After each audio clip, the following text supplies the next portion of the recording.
What's up, everybody? My name's Chloe Mack. Welcome back to the Honest Christian Girl podcast. Today, we are taking our summer back. That's right. Go ahead, fill those comments up and subscribe. Let's get into it.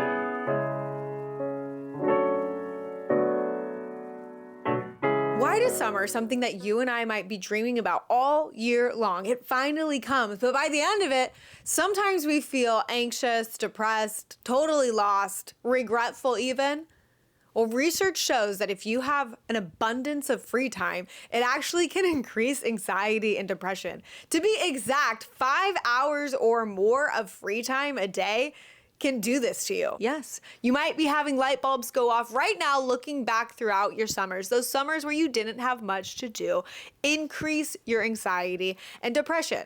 So what's the fix? Fill your calendar? Well, yeah, fill your calendar, but it's super important what we fill our calendar with. If you want to have the best summer you have ever had, then we have to be so intentional about crafting our summer. We're taking our summer back, but we're not doing it in a way that's going to leave us burnt out by the end. We're not ascribing to hustle culture. We're not doing some influencer type summer where we're just grasping for our trip to go to Palm Springs even though we're totally broke. No, we are going to have a lively summer where we experience God more than ever before and make memories that are lifelong. I have for you 5 pillars to make the perfect summer. Yes, they're all chaptered out so you can skip to wherever you want. Get your pen, get your paper, get your notes app. We're about to go crazy. Are you ready? Number 1, you need rest, not rot. Some of you are coming out of the craziest semesters, graduating, whatever it is, and all you're looking forward to is rotting in bed. I just love to rot in bed. Seriously? Rot? No, you don't. Let me paint the picture of what rotting actually looks like. Let me over-spiritualize for just a moment. Do you see this lemon? Yes, grown in my backyard. Can you zoom in on it? This is what rot actually looks like. Does this look very alive to you? Does this lemon look like it's having a good time? No, this lemon is dead. This lemon is growing things. There are bugs crawling about in this. That's why it's bagged. This is a lively lemon. And you know why it's lively? It's connected to a life source. You don't want to rot in bed like that nasty lemon. That's doom scrolling, that's Netflix and chill, that's some HBO show you should not be watching, some book with some soft porn in it you shouldn't be reading. That will leave you looking like that by the end of the summer. You need to be connected to a life source in order to get nutrients, to grow, to be vibrant. And obviously that life source is God. But the problem is here. Some of you have this view of God as this like Sunday school teacher, and you don't see God as this heavenly Father that has plans for you that are exciting, that has memories for you that are life altering, all a reflection of his extravagant love for you. If you submit your summer to that life source, it will be so incredible. What is the difference between resting and rotting? I found this principle in Proverbs 13:4. Listen up, the soul of the sluggard craves and gets nothing, while the soul of the diligent is richly supplied. A lazy person has an aversion to work, but they reward themselves as if they worked so hard, while a diligent person receives rest as their reward for their God-glorifying work. You do need a little bit of work, a little bit of structure in order for your rest to taste sweet. Rest might look like a movie or a scroll, but rest is also what feeds and fuels your soul. Time with friends, getting outside. We'll get into all these things more, but I want you to reframe your thinking. Laying in bed is restful if you ran a marathon, if you worked really hard. There's other forms of rest that you will leave feeling more energized than rotting like that little lemon. Number 2, have a vision. Proverbs 29:18. When people do not accept divine guidance or vision, they run wild. ... The word vision in this verse doesn't mean a list of goals. It actually means divine guidance, as in guidance given by God. Some of you, when I say submit your summer to God, that's very vague. I literally mean ask God to show you what he has for you to build this summer. Does God have a theme for you this summer? Like the summer of health, getting physically fit or learning how to cook the first time. The summer of risk, doing everything you've been afraid of doing throughout the whole summer. Asking God, what do you want to build inside of me? Maybe something like discipline and you get inspired, you want to read a whole bunch of books or get up every day at a certain time. Asking God, how can I reflect you? What do you want to do through me this summer? Maybe this overwhelms you because you've never heard God speak to you before, but it says in John that the sheep know their shepherd's voice. You do know your Father's voice. Whether he gives you an unction, an idea, you have a literal vision, a dream, an angel comes and visits you and lays out your summer, he's going to speak to you if you ask him. If you seek, you will find. Number 3, stay on mission and away from hustle culture. Do you realize that you are a missionary?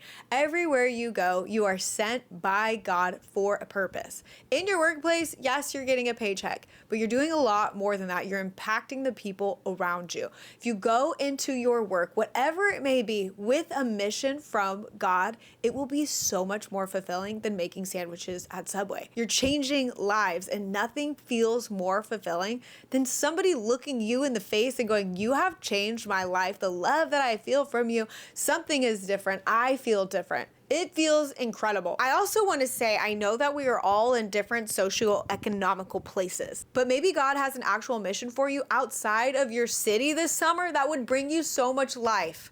I'm talking missions trip, youth conference, camp if you're in high school. I was one of those people every summer I tried to go to a camp, a conference, a different country. I would experience God in such a way that even at 30 years old, I would look back and say those were the most formative encounters I ever had with God. I didn't always have the money. I would have to ask grandma, make a crazy post, but I would push every summer to get out of my comfort zone and experience God somewhere else. It can be as simple as getting your friends in a car and driving to Upper Room or Elevation or somewhere you really want to go. Come to HB, come to one of our schools. I'll put some of my favorite here.